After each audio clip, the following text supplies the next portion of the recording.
bon le son? Alors, je remercie tous ceux et celles qui ont bien voulu nous accompagner dans notre deuxième édition de la Société marocaine de vasculaire.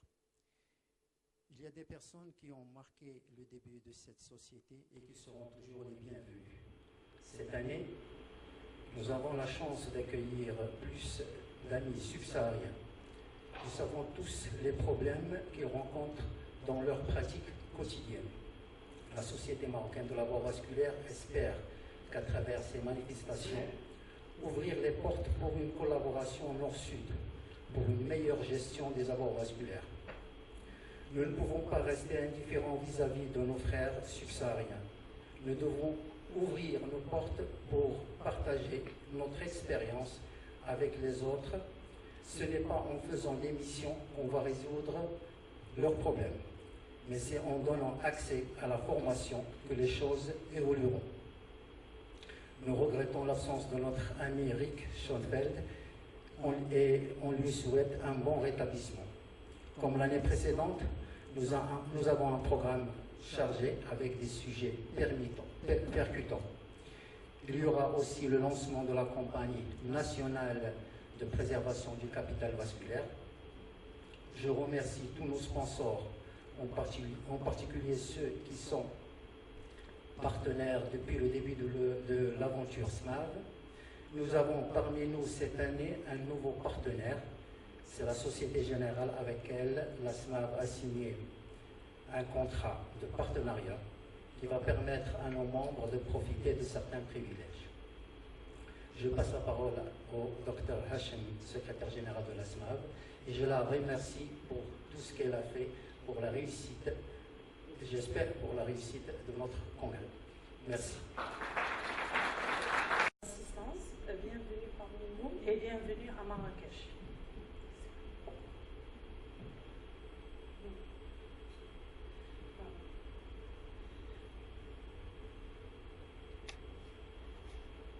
À vous remercier de l'intérêt que vous accordez à la Société marocaine des avoirs vasculaires. Nous sommes conscients de la demande croissante exprimée par nos collègues quant à la maîtrise des problèmes liés aux avoirs vasculaires, raison pour laquelle cette année, nous avons préparé, détaillé certains points. Alors, d'abord, nous avons réparti le programme en 5 sessions, vu la prise en charge que nécessite les confections des avoirs vasculaires et leurs problèmes. Et nous sommes, ça veut dire que excusez-moi, la confection d'un avoir vasculaire relève d'une prise en charge multidisciplinaire. Deuxième point, nous avons lancé une campagne de sensibilisation, comment expliquer la préservation d'un capital vasculaire. Et troisièmement, on a pensé à un autre point, excusez-moi, quelle était la place du patient dialysé et comment on peut l'intégrer dans un programme thérapeutique.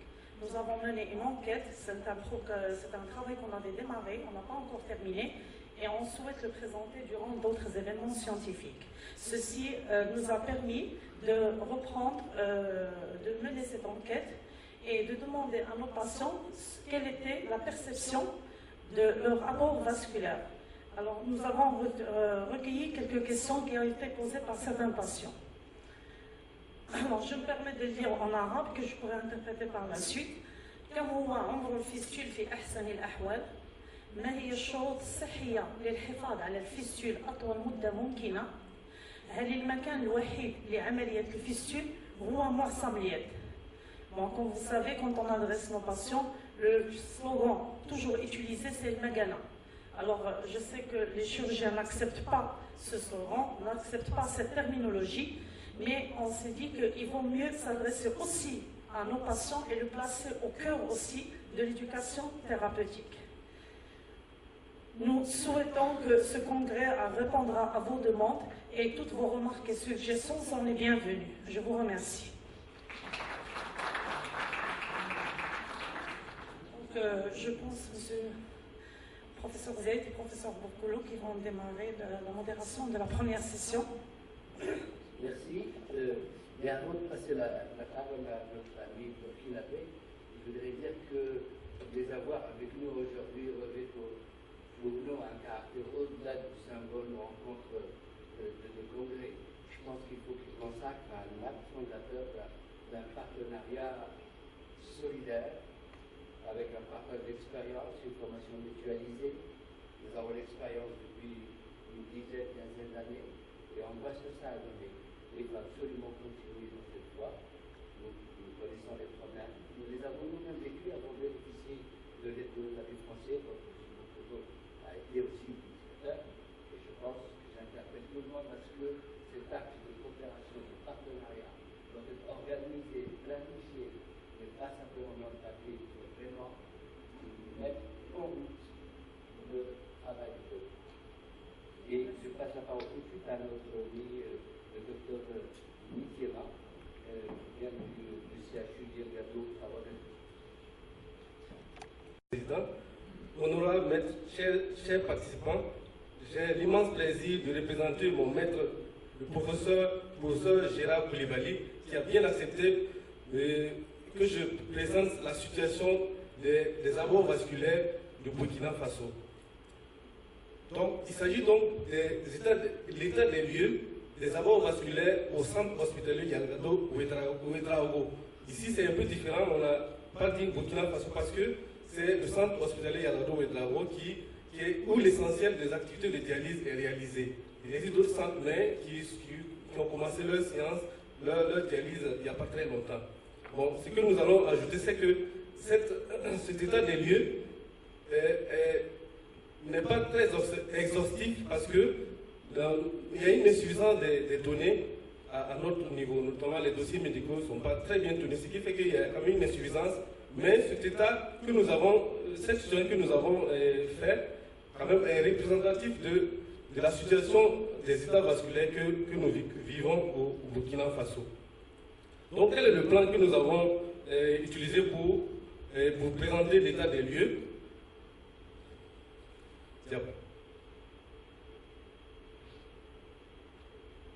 Donc, il s'agit d'abord de présenter rapidement le Burkina Faso, la dialyse au Burkina, et enfin faire l'état des lieux des abords vasculaires au centre hospitalier universitaire Yalgado Ouedraogo. Ensuite, nous allons présenter brièvement les difficultés et les perspectives.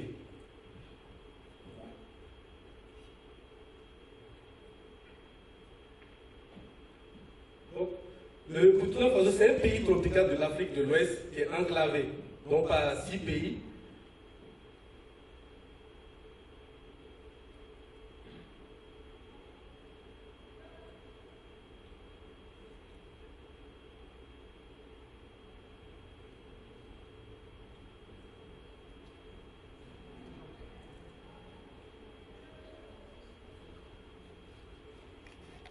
Et la superficie, sa superficie est de 274 km.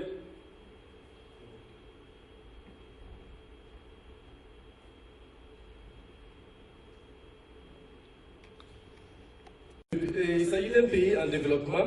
En témoigne le PIB par habitant qui est de $750.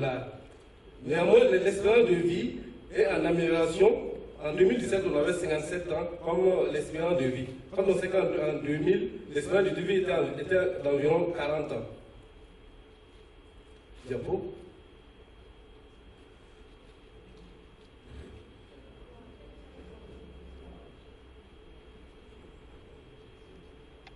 Du suppléant de l'insuffisance rénale chronique terminale.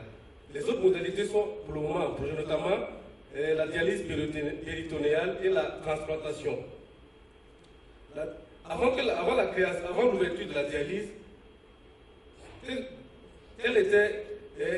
comment se comportaient nos patients, c'est-à-dire les patients qui étaient en insuffisance rénale chronique terminale et qui avaient les moyens, on les référait à Abidjan.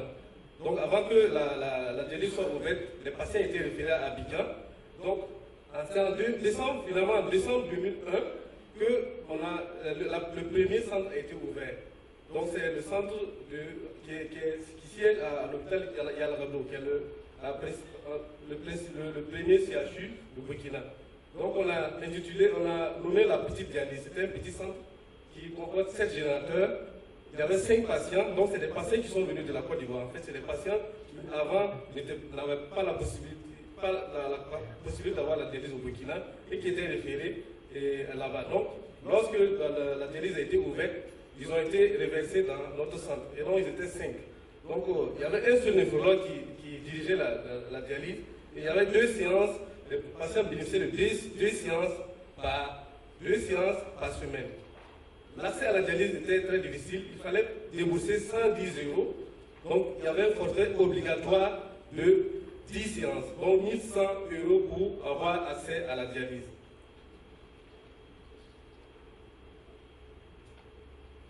En 2008, il y a eu l'ouverture d'une seconde unité qu'on a nommée grande unité, avec 20 générateurs de dialyse. En 2017, l'extension de la petite dialyse qui était avec 14 générateurs. En 2018, il y avait au total 34 générateurs pour les 2 unités. Le nombre total de patients de notre centre était au moins 350 patients. Bon, nous avons totalisé environ 300, mais c'est un peu plus de 350. Ils bénéficient actuellement d'une séance de tous les 5 jours. Parce que notre capacité dépasse, le nombre de patients dépasse la capacité. Si on va tenir compte des recommandations, on devait avoir environ 380 patients.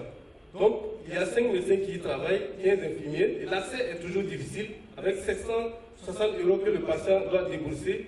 Il s'agit d'un forfait unique.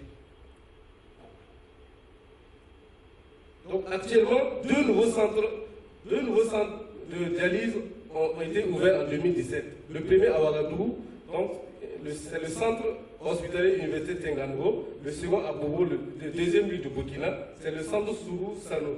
Un troisième centre a été ouvert, mais non fonctionnel. Donc, quel est l'état des lieux des abords vasculaires au Burkina? Donc, le nombre total de patients dans notre centre était de 350. L'âge moyen est de 41, plus ou moins 14, avec des extrêmes de 16 et 77. Le sexe ratio était de 1,3. La durée moyenne en dialyse était de 35 mois. Quelle est la procédure de mise en place des abords vasculaires chez nos patients? Donc, pour les cathéters veineux centraux, les cathéters simples sont mis en place par les néphrologues du service par voie percutanée avec une anesthésie locale sans repérage échographique dans une salle qui est dédiée.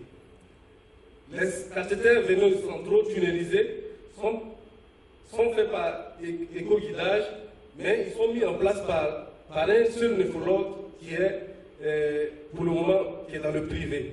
Et c'est cette année seulement que ça a commencé. Sinon, il n'y avait pas de mise en place de cathéters tunnelisés au Burkina. Tous ceux qui avaient bénéficié, c'était les patients qui avaient bénéficié de ça à l'étranger.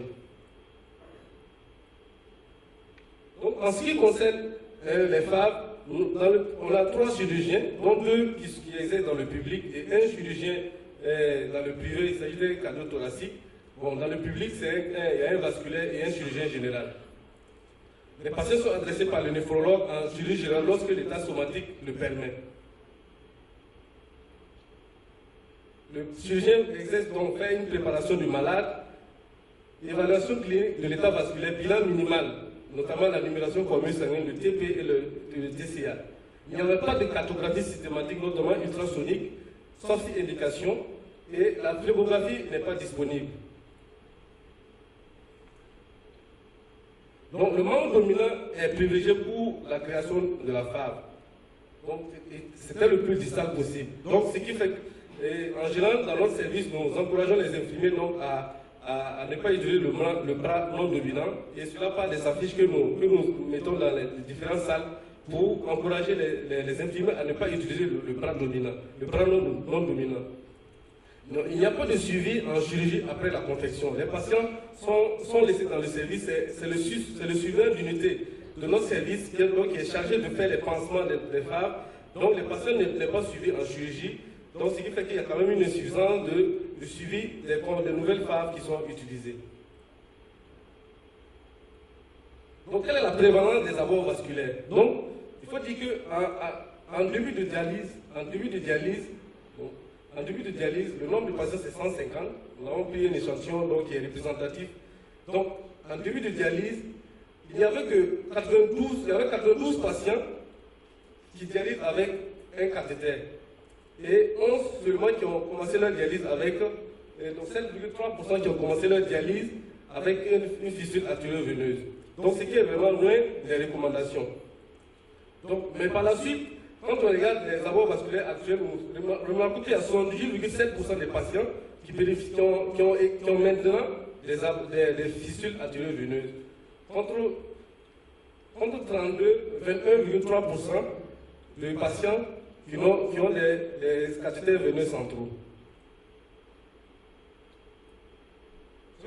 Selon le type de cathéters veineux centraux, 88,7% des patients avaient des cathéters veineux centraux simples et 11,3% des CVC tunnelés. Donc nos patients n'ont pas vraiment, même s'il y a la nécessité, ils n'ont pas vraiment l'occasion de bénéficier de cathéters tunnelisés.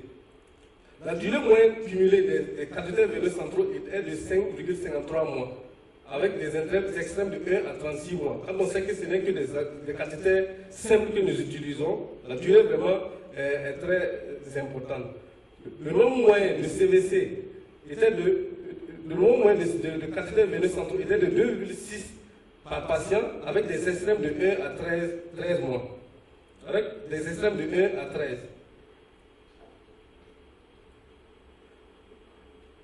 Il y avait 53% de complications des cathéters veineux centraux étaient présentes, avec 54,6% d'infections. Et il y avait également 38,6% de thrombose sur nos patients.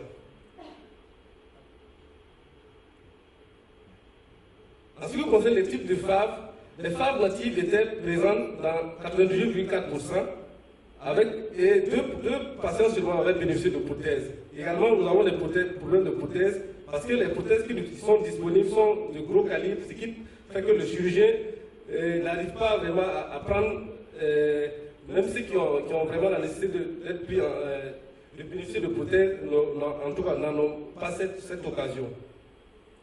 La durée moyenne des FAV, des fissures artério-veineuses était de 28,8 mois, avec des extrêmes de 1 à 50 mois. Le nombre moyen était de 1,53 par patient, avec des extrêmes de 1 à 6 FAV, avec des extrêmes de 1 à 6.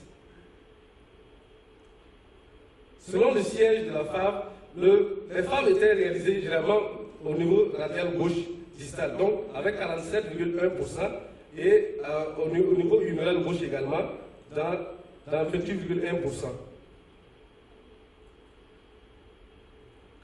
Les complications des femmes étaient présentes sur 42%, avec des échecs primaires qui étaient présents dans 59,3%. Donc les échecs vraiment dans notre cas étaient vraiment très nombreux, donc vraiment 59,3% d'échecs. Et les thromboses tardives étaient vraiment nombreuses, avec 25,4% de thromboses. Malheureusement, la prise en charge, il n'y a pas de prise en charge. Les tentatives avec des sondes de Fogarty n'ont pas, en tout cas, n'ont pas été avec des réussites, avec le seul chirurgien qui a tenté de sauver ces thromboses. Donc, quelles sont les difficultés que nous rencontrons dans notre centre? Il y a une mauvaise préservation du capital vasculaire, nombre important de cathéters veineux créés. Les malades est vu au stade tardif, le stade vraiment tardif, et une insuffisance du personnel chirurgien formé à la confection de la FAV. Il y a une insuffisance du suivi des fissures artério-veineuses. Il y a la non-disponibilité des cathéters centraux tunnelisés. Il y a une mauvaise organisation du circuit du patient pour la convection de la FAV. Il n'y a pas de bloc de chirurgie vasculaire. Il y a le bloc de chirurgie générale que nous utilisons, donc le risque infectieux vraiment est très important. Il y a une insuffisance de moyens financiers des malades.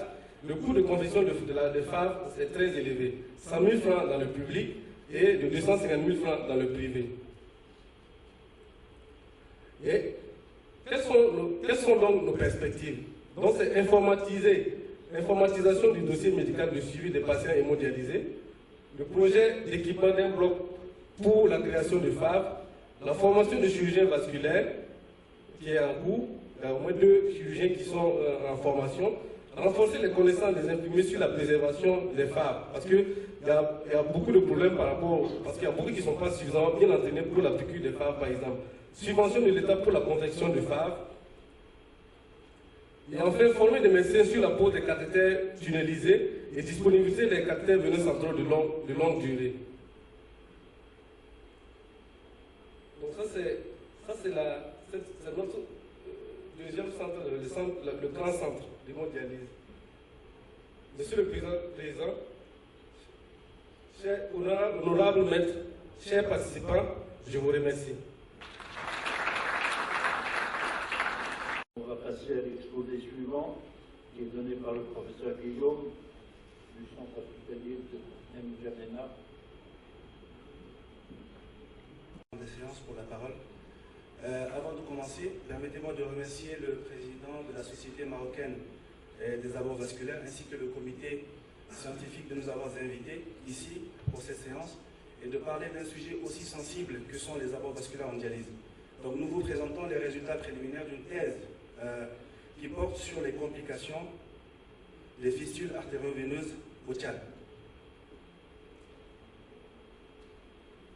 Alors le Tchad est un pays subsaharien, c'est un pays de l'Afrique centrale, le 5e pays le plus grand d'Afrique. Il est situé entre la Libye au nord, le Soudan, le Cameroun, le Niger et en bas la République centrafricaine. Donc c'est un pays qui compte 15 millions d'habitants. La première unité de dialyse a ouvert ses portes en 2010 avec l'arrivée du premier néphrologue qui a été formé au Sénégal. À ce jour, nous avons 3 néphrologues, dont 2 formés au Sénégal et 1 formé au Maroc.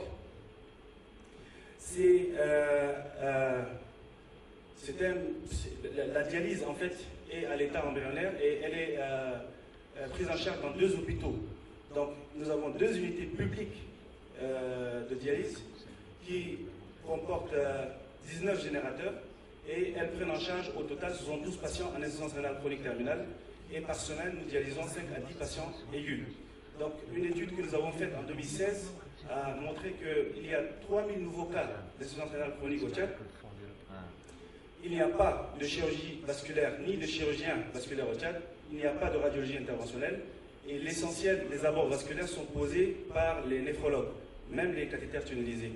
Et il y a peu de données qui concernent le développement et le trajet des fistules. Aucune donnée au Tchad, c'est pourquoi nous avons mené cette étude-là qui concerne les complications des fistules, qui a porté sur les 2 hôpitaux principaux de la capitale. C'est une étude qui a commencé en septembre 2018, était inclus tous les patients qui étaient âgés de plus de 18 ans, qui étaient CKD4, CKD5 et CKD5B, porteurs d'une fistule, puisque l'étude a porté sur les fistules. L'objectif était de déterminer essentiellement les complications des fistules, mais aussi d'identifier les facteurs qui influencent la viabilité de ces fistules-là. Alors, les résultats, 52 patients sur les 72 que nous avons au total ont été inclus. Le sexe ratio était de 1,36 en faveur des hommes, 47 années était l'âge moyen. Concernant la néphropathie initiale, un tiers était d'origine hypertensive, un tiers était le diabète et un tiers c'était des néphropathies indéterminées. Alors, sur l'état des fistules même, avant leur confection, 95% des patients qui étaient dialysés ont eu leur fistule confectionnée après leur entrée en dialyse. 71% des patients de toute l'étude avaient eu au moins un cathéter fémoral, 75% ont eu au moins un cathéter jugulaire, avec des durées moyennes pour le cathéter fémoral qui est de 13 jours, pour le cathéter jugulaire qui était de 70 jours, et le 1 tiers des patients qui ont bénéficié de tunnelisés avaient une durée moyenne de ce tunnelisé qui était de 18 mois en moyenne. Alors, les dysfonctionnements de ces cathéters étaient les causes infectieuses dans près de 3/4 des cas et les thromboses veineuses dans plus de 10% des cas. Ces fistules, vu que nous n'avons pas de chirurgien vasculaire, ont été confectionnées pour la plupart du temps au Tchad. Ça, c'est l'hôpital de l'amitié Tchad-Chine et l'opération Barkhane française, donc, qui cumulent à eux deux 40%, mais sont des fistules qui ont été faites par des missions périodiques militaires et chinoises. Le reste des patients est envoyé au Cameroun à côté, 11% des cas, au Maroc, 5,8%, au Sénégal, 2% et au Soudan, 15%. Alors, nous avons étudié sur une période de 1 à 5 ans combien chaque patient avait une fistule. Alors, dans 31% des cas, les patients avaient 2 fistules qui étaient créées sur une période de 1 à 5 ans. Et à peu près 10% de tous les patients ont eu au moins 3 fistules qui ont été réalisés sur cette période-là. Concernant le ciel de la fistule, essentiellement, plus de 50% des cas, il était au niveau huméral gauche. Alors, en ce qui concerne les caractéristiques, 100% des fistules étaient natives. La durée moyenne de vie de ces fistules était à peu près de 4 années, avec des extrêmes qui varient de la moitié de l'année à 10 ans. Pour la période de 1 à 5 ans, près de 3/4 des patients avaient leurs fistules qui avaient une durée de vie qui était de 1 à 5 ans. Et nous avons fait des corrélations entre les paramètres biologiques et les paramètres de dialyse. Et nous avons vu que plus il y avait d'hyperphosphatémie, plus il y avait de glycémie, plus les patients présentaient des difficultés de ponction. Alors, les complications qui ont été observées, c'était essentiellement les anévrismes avec 19% des cas, suivis des cas d'infection dans près de 15% des cas et des thromboses. Alors, sur le volet du traitement, le traitement était radical dans près de 100% des cas de ces complications. Donc, nous allons vous montrer quelques images. Par la suite, il n'y a pas de manœuvre spécifique, notamment les dilatations et les traitements chirurgicaux spécifiques des fistules. Tout était radical, donc ligature de fistule. Alors ici, je vous présente le cas d'une patiente âgée de 62 ans qui est hémodialysée chronique depuis 6 ans pour une néphroangiosclérose commune. Elle est traitée par ailleurs pour un goitre multinodulaire. Donc, cette patiente a développé depuis 3 ans une fistule anévrismale et en début d'année, elle a présenté un faux anévrisme déjà objectivé à la palpation, à l'examen clinique et confirmé par l'échographie. Et donc quand on l'avait présenté au chirurgien, vu que le faux anévrisme se développait rapidement, donc le seul moyen qui a été proposé par cette patiente n'était que la ligature de sa fistule, vu qu'elle n'avait pas les moyens pour voyager à l'étranger. Deuxième cas d'une jeune femme de 22 ans, hémodialysée pour une GNC, d'étiologie indéterminée. Elle est en dialyse, ça fait 1 an, et cette fistule a été confectionnée au Soudan, c'est une basilique qui a été superficialisée. Par la suite, elle a développé une fistule anévrismale avec une lésion de pré-rupture. Donc, nous l'avons présentée au chirurgien, et le chirurgien, je ne sais pas pourquoi cette plaie est tellement importante, mais c'est une chirurgie de ligature. Par la suite, cette même dame a bénéficié d'une deuxième fistule, celle-là créée au Tchad par une mission qui était venue à l'hôpital de l'Amitié Tchad-Chine. Et donc, on n'a pas pu l'utiliser parce que dans les suites de l'intervention chirurgicale, comme vous le voyez, le bras est complètement infecté avec une tuméfaction importante, des douleurs importantes. Donc, on lui a placé un cathéter tunnelisé et à ce jour, elle dialyse sur cathéter. Alors, donc, on ne peut pas discuter à ce stade-là de la thèse, mais ce qu'on peut dire, c'est qu'au Tchad, il n'y a pas de prise en charge pour les malades sur le plan financier. Il n'y a pas de sécurité sociale. Donc, s'il est bien vrai que la dialyse est gratuite, mais le reste, tout est payant. Donc, les cathéters tunnelisés n'existent pas, donc on est obligé de les acheter à l'extérieur du Tchad. Après, c'est vrai qu'on les place gratuitement, mais les complications et tout ce qui est moyens médicamenteux, l'érythropoïétine, tout est payant. Et c'est à la solde du malade. C'est ce qui explique que les fistules sont créées à l'étranger, parce qu'il n'y a pas de vasculaire, et puis les malades, ils sont d'un niveau financier très bas. Donc ils ne peuvent pas se permettre d'acheter chaque fois des fistules, des cathéters, et ils ne peuvent pas payer les consultations, donc on est obligé de faire de la chirurgie, de la médecine vraiment palliative. Après, presque les 9/10 des malades nous arrivent en insuffisance rénale terminale, donc il n'y a jamais de travail d'amont qui a été fait, pas de préservation du capital veineux, donc on est obligé de sauver et de travailler avec ce qu'on a. Ils sont sous-dialysés, nous avons 19 postes pour tout le Tchad.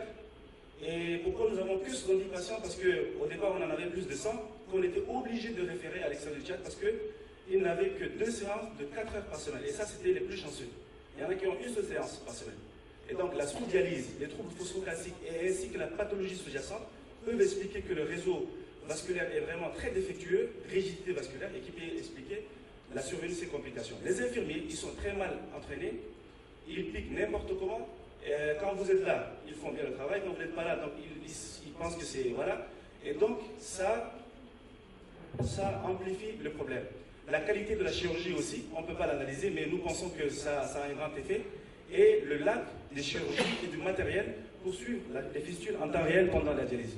Alors, comme conclusion, je dirais que chez nous, c'est un pays pétrolier, c'est un pays qui est très grand, il y a une richesse du sous-sol minière qui est extraordinaire, mais à tout ce qui concerne la néphrologie, c'est vraiment le désert. Il n'y a rien du tout.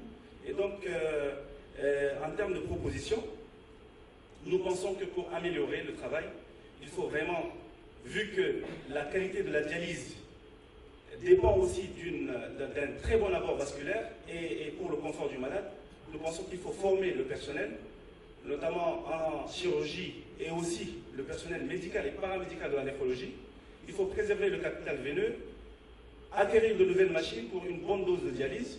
Il faudra aussi entraîner les chirurgiens actuellement traitants de ne pas opter pour le traitement radical parce que tout n'est pas que ligature. Après, nous pensons qu'il faut développer des partenariats avec les pays voisins, notamment des pays qui ont une expertise, les pays là où nous avons étudié, le Sénégal, la Côte d'Ivoire, mais surtout les pays du Maghreb, notamment le Maroc, et ainsi que les pays européens, pour asseoir une bonne médecine, pour protéger et sécuriser nos malades.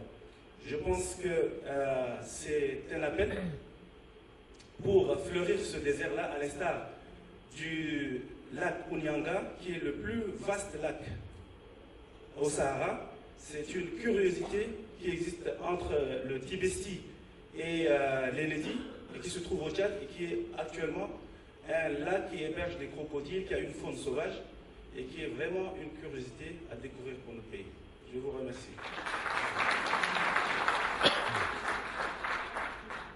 Merci beaucoup. Le docteur Boussanga.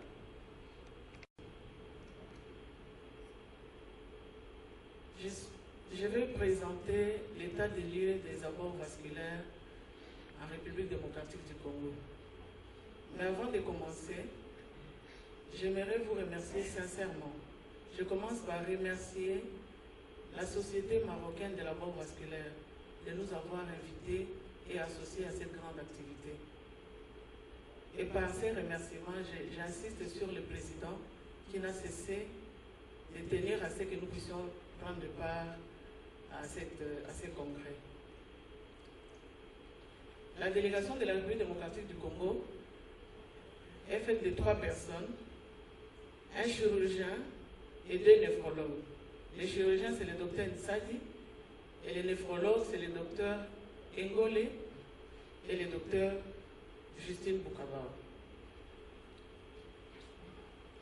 Nous allons parler des abords vasculaires en hémodialyse chronique à Kinshasa.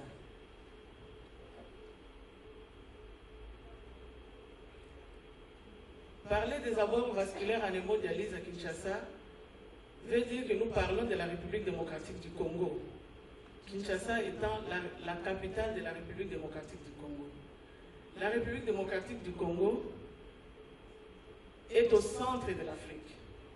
Et Kinshasa, la capitale, est là.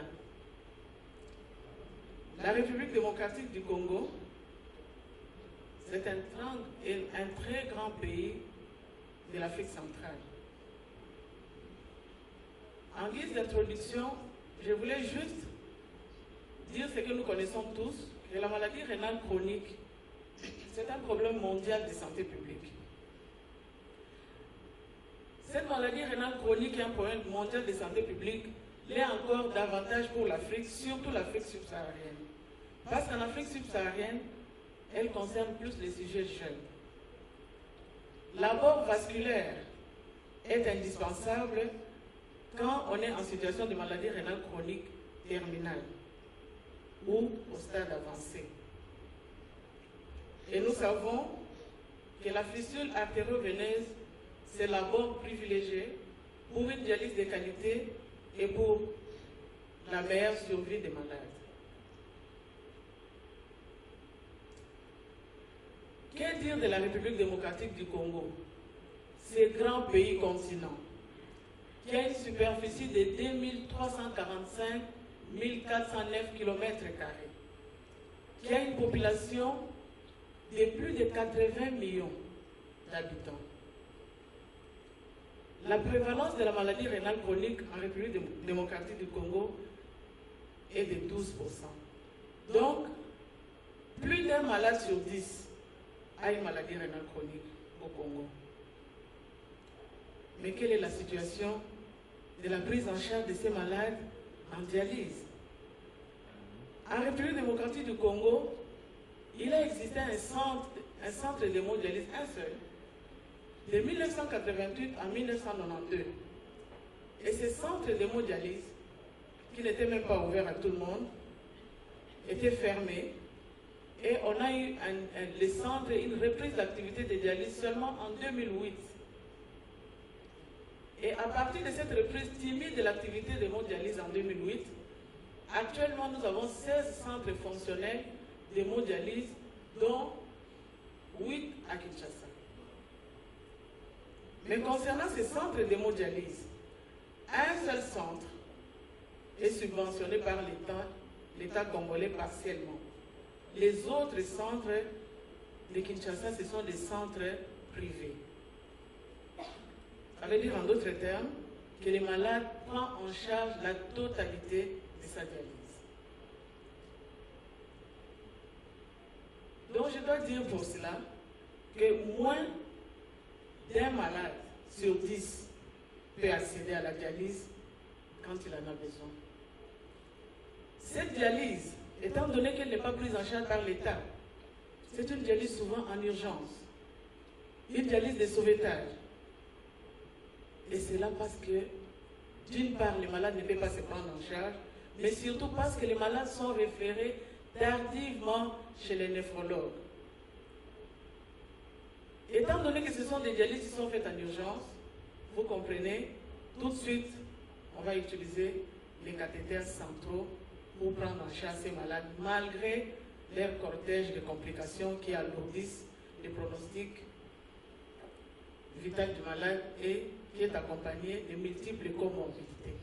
C'est ainsi que nous nous sommes assignés l'objectif de faire l'état des lieux sur la bord vasculaire en hémodialyse à Kinshasa pour améliorer tant soit peu la prise en charge de nos patients. Pour le faire, nous allons vous présenter 2 études. La première étude est faite dans 5 centres d'hémodialyse de Kinshasa, un centre de clinique universitaire de Kinshasa, un centre médical de Kinshasa, le centre Ngalion Medical Center, le centre de l'hôpital général. Donc ça, c'est le seul centre de dialyse subventionné par l'État. Et cette subvention n'est pas totale. C'est une subvention partielle. Ça veut dire en d'autres termes, la dialyse, normalement, une dialyse chronique revient à 190 $. Et dans ces centres-là, la dialyse, les patients payent 50 $. Et le reste est pris en charge par l'État.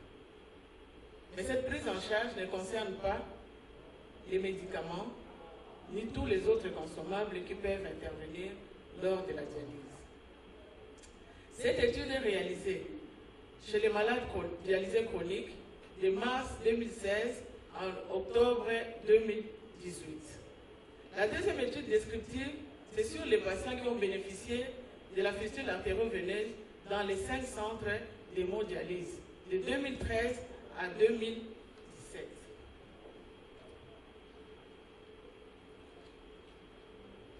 Pour la première étude, 118 hémodialysés ont été enrôlés.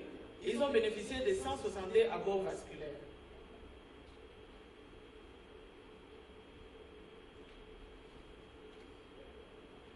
Nous notons la prédominance masculine dans 68% des cas. L'âge moyen des patients était de 52,6, plus ou moins 15 ans. Les malades étaient plus, la tranche d'âge était plus concernée, c'était la tranche d'âge de 40 à 59 ans. Dans 61% des cas, dans 39% des cas, l'abord vasculaire était changé, mais dans 61% des cas, il n'y a pas eu de changement d'abord vasculaire. changement d'abord vasculaire s'est fait d'un cathéter temporaire vers un autre cathéter temporaire dans 7% des cas. Dans 76% des cas, les cathéters temporaires étaient remplacés par un cathéter permanent. Et dans 17% des cas seulement, les cathéters temporaires étaient remplacés par une fistule artério-veineuse. Chez certains malades, chez 36 patients, il y a eu un seul changement, mais par contre, chez 3% des malades, 2 changements. Comme vous le constatez, 61% des patients avaient un cathéter temporaire et c'était l'abord vasculaire le plus utilisé.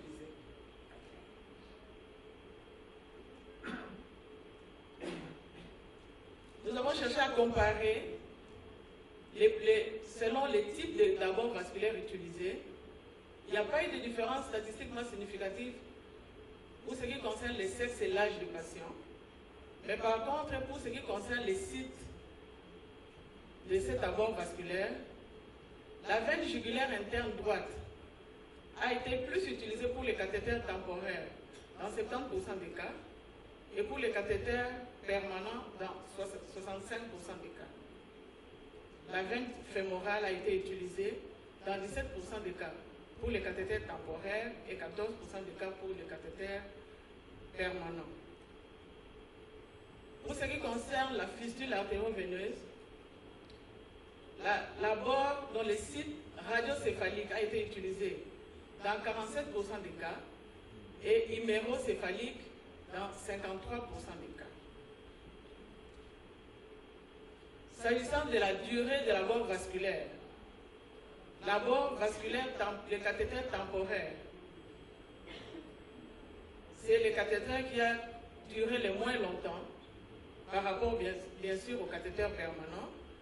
Et la fistule, c'est l'abord qui a traîné beaucoup plus longtemps, donc au-delà de 5 mois de moyenne de durée de fistule, dans 40% des cas. Comme complication de ces abords vasculaires, l'infection était la complication la plus fréquente dans les cas de cathéters centraux. Pour les cathéters temporaires, dans 19% des cas, et les cathéters permanents dans 14% des cas. La deuxième complication des abords vasculaires, c'était la thrombose, et on a noté quelques cas de cousure.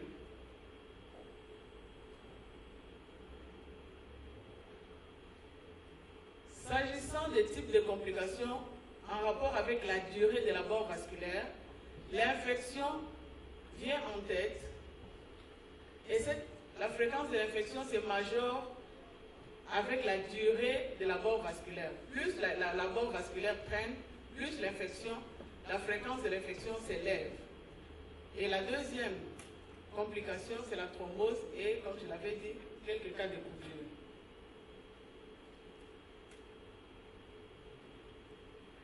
Concernant la deuxième étude, c'était toujours les 5 centres d'hémodialyse. Sur 186 patients dialysés, il n'y a eu que 24 cas de fistule artério-veineuse, donc 13% de cas seulement. C'était plus les hommes qui étaient concernés par rapport aux femmes. Par rapport au site de fistule, c'était plus l'avant-bras gauche, 52% des cas, les bras gauche dans 35% des cas, et là, quand on ne pouvait pas faire au niveau du membre non dominant, on le faisait au membre droit dans 10 et 2% des cas. S'agissant du délai de maturation de la fistule, dans 48% des cas, nous avons obtenu la maturation entre 4 et 8 semaines. Dans 29% des cas, entre 9 et 12 semaines. Et il n'y a pas eu de maturation pour 23% des cas.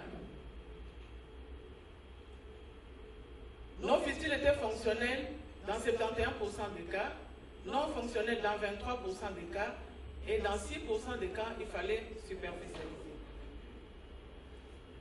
la thrombose était la complication majeure chez nos patients.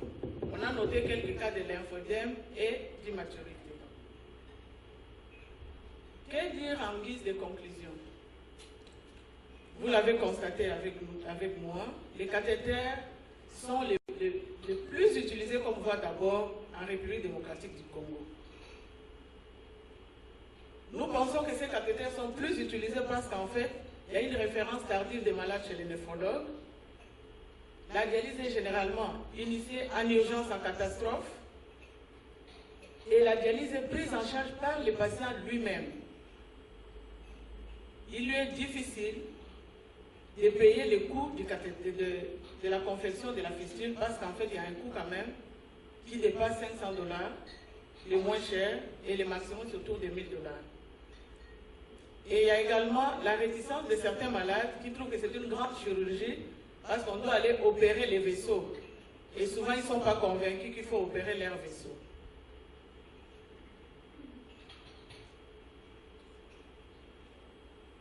Ces fistules qui sont moins utilisées chez nous, c'est une grande faiblesse. Parce qu'en fait, nous ne sommes pas dans les normes, nous ne respectons pas les recommandations.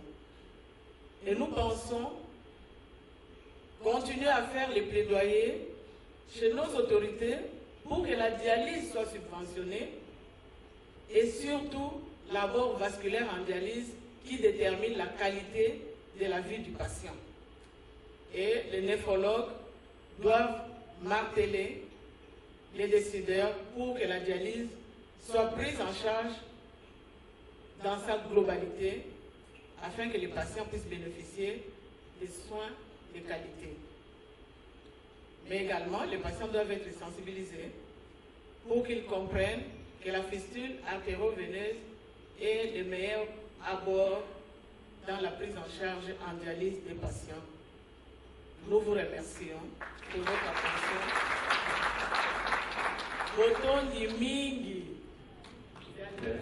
Merci beaucoup.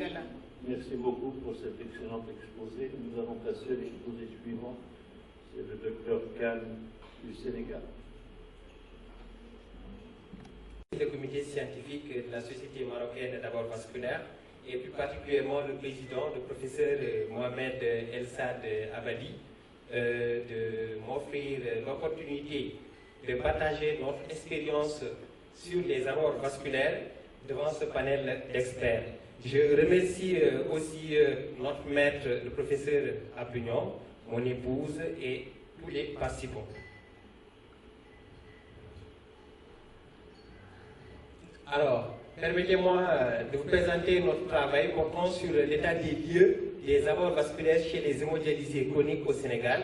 C'était une étude portant sur 412 patients. Monsieur le Président, il faut dire que l'abord vasculaire est une bouée de sauvetage chez les patients hémodialysés, car il influence sur la qualité du traitement délivré, la qualité de vie, la morbimortalité du patient et la fistule artério-veineuse native ou prothétique et la mort vasculaire de choix. Alors il faut savoir pour un abord vasculaire de qualité, il y a plusieurs facteurs qui dépendent, notamment la qualité de la dialyse, les comorbidités, l'expérience du chirurgien, la présence, le plateau technique déjà, le moment de confectionner les fistules artério-veineuses, le choix du patient et plusieurs autres facteurs. Alors les objectifs de notre travail étaient d'étudier la prévalence et les types d'abords vasculaires chez tous les patients en hémodialyse chronique au Sénégal et d'étudier aussi les complications. Et pour ce faire, nous avons mené une étude prospective multicentrique transversale sur un mois dans tous les centres d'hémodialyse publics et privés du Sénégal, et tous les patients ayant une maladie rénale chronique au stade 4 régulièrement hémodialysés depuis au moins 3 mois ont été inclus. Nous avons étudié les données épidémiologiques, à savoir l'âge, le sexe, la néphropathie causale, les caractéristiques de l'accès vasculaire, le type, à savoir le type d'abord vasculaire et les complications. Alors, 412 patients ont été inclus. L'âge moyen de nos patients a été de 47,16 ans. Il y avait 250 hommes et 209 femmes.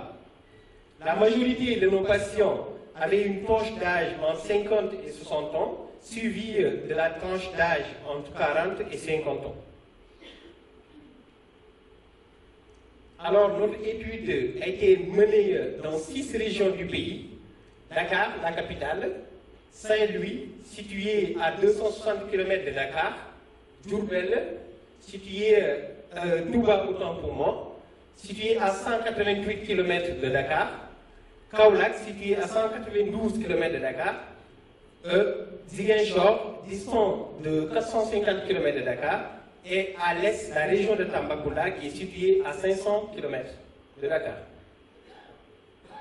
La répartition des patients selon les lieux d'hémodialyse, la majorité de nos patients a été hémodialysés à Dakar, 68%, suivi de la région de Tambacounda, 8%, et des régions de Touba, Kaolack, 7%, Ziguinchor, 5% et Saint-Louis, 5%.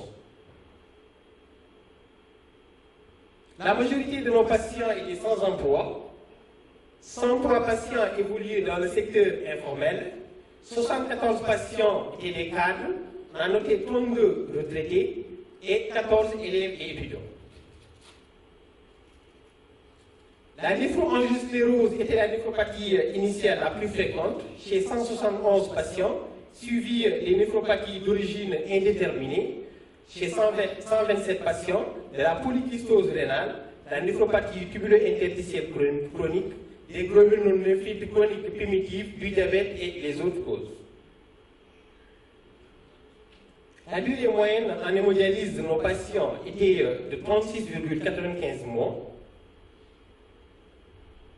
Au moment de notre étude, 286 patients hémodialysés sur fistule artério-veineuse, soit un pourcentage de 69,4%, et 47 patients avaient un cathéter simple, dont 21 au niveau fémoral et 26 au niveau jugulaire. Et ce qu'il faudra noter, c'est que 79 patients, soit 62,7%, avaient comme abord vasculaire un cathéter jugulaire tunnélisé. La durée moyenne d'utilisation de nos cathéters veineux centraux était de 7,6 mois et la survie moyenne des fistules artério-veineuses était de 30,54 mois. Les types de fistules artério-veineuses, la majorité, 57,70%, avaient une fistule artério-veineuse radiale, 78 patients avaient une fistule artério-veineuse céphalique, 37 basilique, 4 cubitales et 2 bénéficiaient d'une fistule, avaient une fistule artério-veineuse prothétique. Nous avons noté des complications chez 78 patients, dont les 5 sont d'origine infectieuse sur cathé veineuse centrale. Concernant les fistules artério-veineuses, 73 complications ont été notées, dominées par les thromboses, chez 38 patients, les anévrismes chez 22 patients, la sténose, les infections et l'hématome. Monsieur le Président, ces résultats nous inspirent quelques commentaires.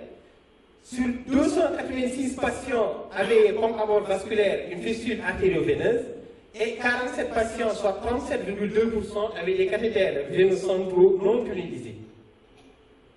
Il faudra rappeler que le taux d'utilisation de la fistule artério-veineuse en Europe et en Asie variait de 60 à 90%. En France, 78 des patients sont hémodialysés sur fistule artério-veineuse et 18% sont hémodialysés sur cathéter tunnélisé. Les recommandations de Kadoki de 2016 qui préconisaient l'utilisation de moins de 10% de cathéters veineux centraux dans les centres d'hémodialyse. Donc, dans notre étude aussi, nous sommes loin de respecter les recommandations de bonne pratique sur l'utilisation des cathéters veineux centraux. Et cela peut s'expliquer par divers facteurs, notamment l'absence de suivi en néphrologie de nos patients avant la dialyse et surtout une référence tardive qui pose un problème. Un autre problème majeur, c'est le déficit cruel de chirurgiens vasculaires pour la confection de fistules artério-veineuses. Le cas particulier des États-Unis, où le nombre de patients incidents, hémodialysés incidents, le taux de cathéter veineux centraux chez les patients incidents est de 80% et presque similaire dans nos conditions, dans nos contextes. Et pour y pallier, ils ont institué en 2003 des programmes à savoir Fistula First Breakthrough Initiative, FIBI, ou bien c'est Fistula First Catheter Last Initiative. Et l'objectif de ces programmes, c'était d'améliorer l'utilisation des fistules artério-veineuses chez les patients prévalents. Et là, nous savons tous, il y avait des recommandations de Kadoki, c'est d'utiliser 50% de fistules artério-veineuses chez les patients incidents qui viennent de démarrer leur séance d'hémodialyse et 40% chez les patients prévalents qui ont déjà démarré leur séance d'hémodialyse. Alors, un petit rappel historique, en 1998, le taux d'utilisation de la fistule artério-veineuse chez les Américains était à 26%.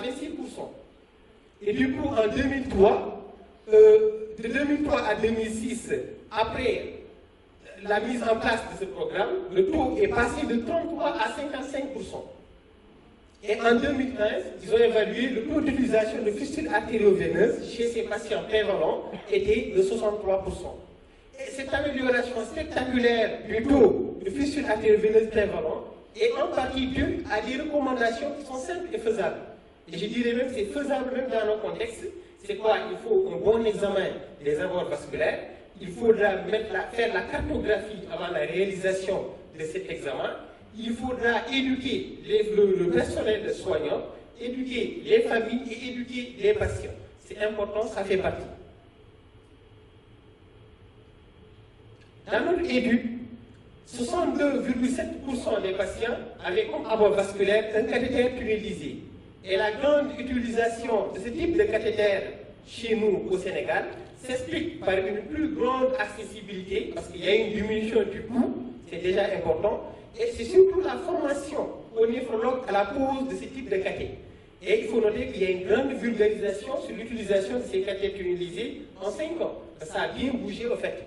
Donc, la prévalence de cathéters tunnelisés dans la série est supérieure à celle d'une étude antérieure qui a été menée en 2011 qui trouvait que c'est 0,7%.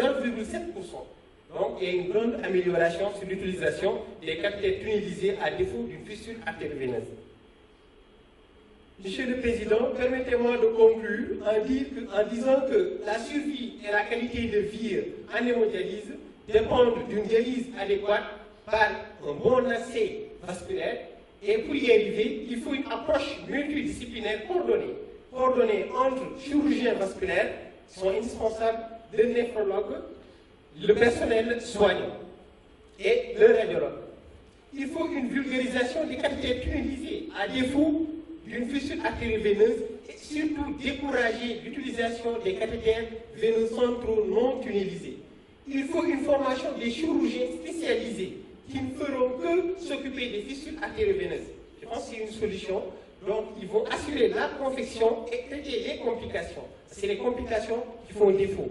Et ce qui permettrait un bon fonctionnement et une durée de vie prolongée et une durée de vie prolongée des accès vasculaires. Merci de votre aimable attention. Merci beaucoup, M. Sané. Et Mme Sebouzi de César-Rani. De la SMAR et à leur tête M. Mohamed Lahdani pour l'invitation pour l'accueil. Et sans tarder, on va parler de l'état des lieux des fistules artério-veineuses pour l'hémodialyse, notamment dans l'ouest algérien.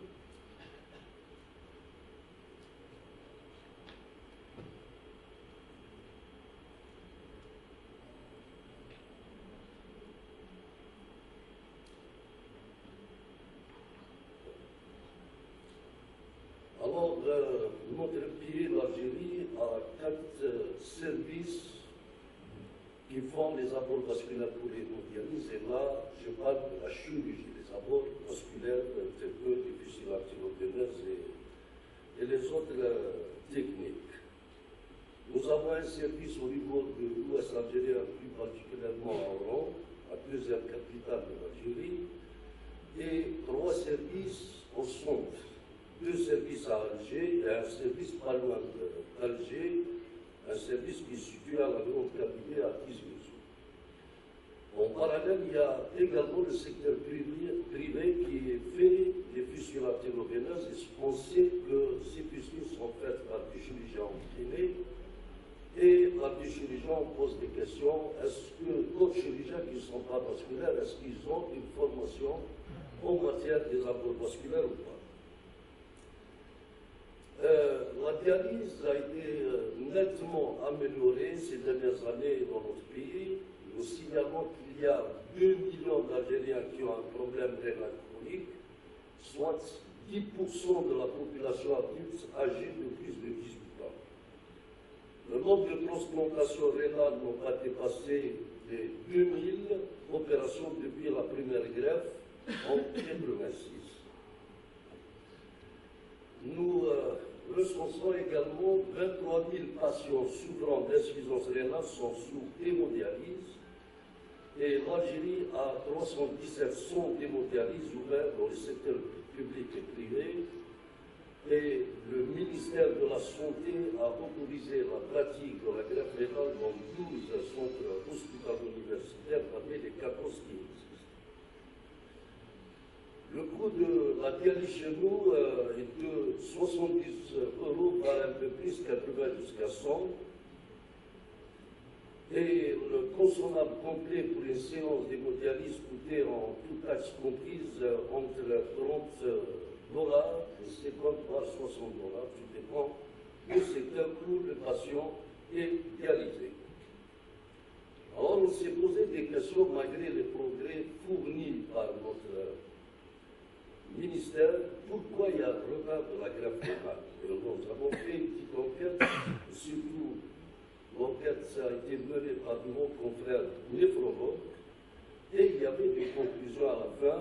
Nous avons un problème de sensibilisation de la population algérienne sur le don d'organes.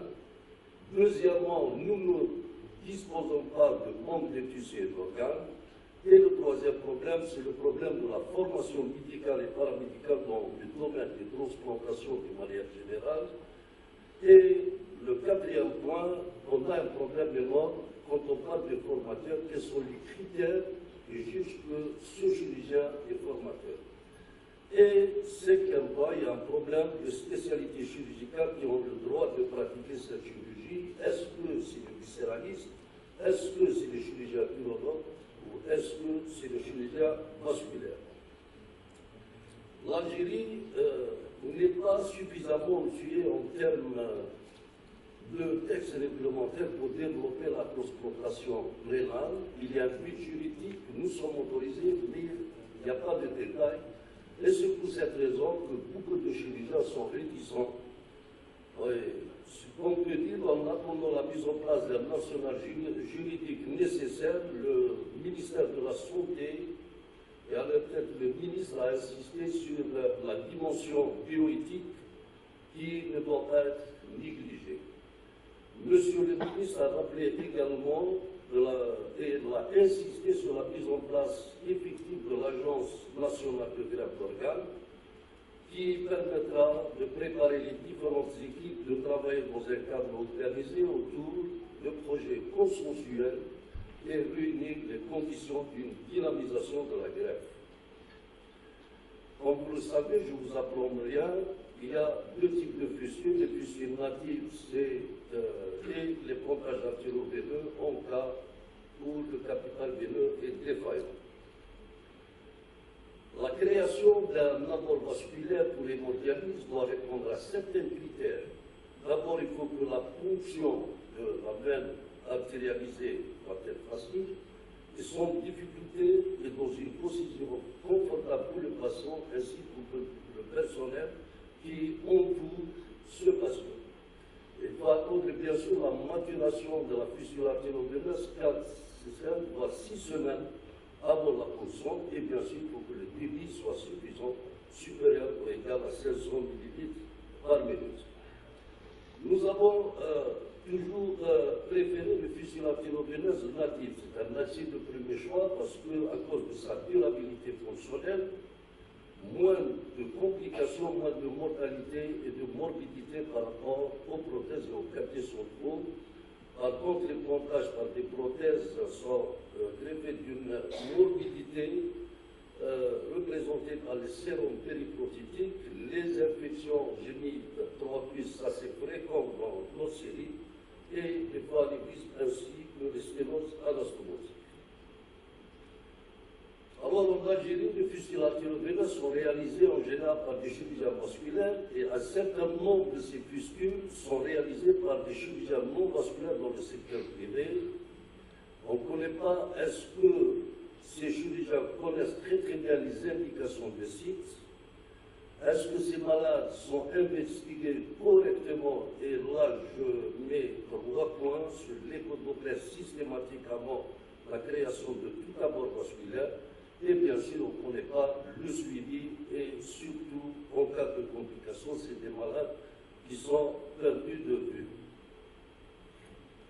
Alors, je vous présente, si le temps me le permet, une petite expérience de nos services, une étude rétrospective en janvier 2016 et octobre 2018. Nous avons exclu de cette série tous les malades de deuxième main chirurgicale et donc on a pris uniquement nos malades. 785 patients et comme vous voyez, il y a une nette prédominance du sexe masculin, l'âge moyen de 51 ans pour des extrêmes, entre 11 et 81. Alors, les sites d'implantation de ces femmes, vous voyez que la radiocéphalique est fistule très distale, donc 44,47%, et en première position. Les fistules humérocéphaliques en deuxième position, les superficialisations en troisième, et on a mis peu de prothèses, et on a toujours la préférence, enfin, au site, aux fistules natives. Aucune fistule n'a été réalisée au nombre inférieur. Nos complications, sur les 785, nous avons eu 75 complications avec un décès. Comme vous voyez, toutes les complications décrites dans la littérature retrouvées dans nos séries avec une nette prédominance des anévrismes pré et faux de la veine de drainage, soit 5,37%, et en deuxième position, les faux anévrismes anastomotiques de 2,54%. Le traitement, 73 patients sur 75 ont bénéficié d'un écho-doppler préopératoire. Et voilà les gestes, ce qu'on a fait pour le malade sur les faux anévrismes anastomotiques. Nous avons fait 4 réparations, 16 ligatures. Pour les anévrismes de la veine de drainage, nous avons fait 2 réparations et 4 ligatures. Et pour les saignements, soit par ponction, saignements par la charge anastomotique, vous voyez, ligature difficile, des compressions manières, des infections de prothèse, bien sûr. C'est l'ablation. Et pour les sténoses de la veine drainage, nous avons réalisé 6 angioplasties avec 4 bons résultats et 2 échecs. Une ischémie critique de la main 1, nous avons fait un drill avec un bon résultat. Voilà quelques cas. C'est un malade qui avait une fistule qui était fonctionnelle avec un anévrisme de la veine de drainage sur les sténoses de la veine axillaire. Nous avons tenté un geste d'angioplastie, on n'a pas pu, donc on était obligé de faire une fistule de l'autre côté et 4 semaines après, nous avons procédé à la ligature de cette fistule. Deuxième malade, comme vous voyez, avec un sténose de la veine sous-clavière, avec des faux anévrismes au niveau de la veine de drainage, une coquille luisante et coquille suspecte, c'était impossible d'envisager un geste d'angioplastie, donc la seule solution c'était la ligature de cette fistule. Deuxième malade avec un faux anévrisme anastomotique, et vous voyez cet aspect de mamelon nécrosé en regard de la peau. Bien sûr, devant une image pareille, il n'y a pas photo, le mieux c'est de faire une ligature de cette fistule. Un deuxième malade qui a été pris en urgence, saignement très important, avec un état de choc de cette veine de drainage. Il y avait une hémostase temporaire qui a été assurée et secondairement, ce malade il a été opéré. Et vous voyez à droite cette perforation de la veine de drainage qui a été suturée. Ça c'est le cas le plus facile, faux anévrisme de la veine de drainage. Et ça c'est la réparation, c'est-à-dire mise à plat plus permettive de ce point de fonction. Un malade qui a également sténose de la veine axillaire à gauche, qui a été traitée par angioplastie, plus un stent, si vous voyez le résultat à droite. Deuxième malade qui avait une sténose hypersérie de la veine de drainage sur une fissure radiocéphalique, et nous avons traité ce malade par une angioplastie au sein de ballon. Donc la réussite de la fissure artério-veineuse, elle doit nécessiter obligatoirement la présence d'un chirurgien formé et connaissant parfaitement la pathologie de l'insuffisance rénale ainsi que la pathologie en cas des abords vasculaires pour l'hémodialyse. Il faut que le patient soit dans un circuit bien défini, pour des registres, etc., pour évaluer d'une manière exacte les problèmes de ces fissures artério-veineuses. Et à notre avis, l'écho Doppler doit être fait par un médecin référent, il doit être systématique avant tout abord vasculaire.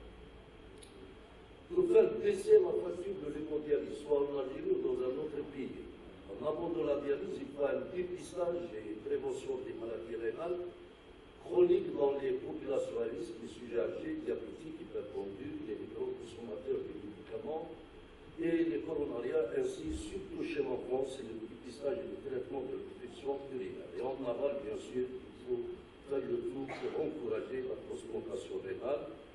Et je conclue par cette plaque en disant que le meilleur traitement de l'insuffisance rénale reste la prévention, la détection et traitement de la pathologie rénale en cause. Et pour l'insuffisance rénale terminale, le meilleur traitement reste la greffe rénale. Et pour réduire les complications des fissures artério-veineuses, il faut une bonne maîtrise de l'écho-doppler vasculaire, une bonne connaissance des techniques chirurgicales et une multiplication d'étapes blancs sur cette situation. Et bien sûr, à la fin, il faut encourager la greffe rénale avec formation des jeunes patients. Je vous remercie.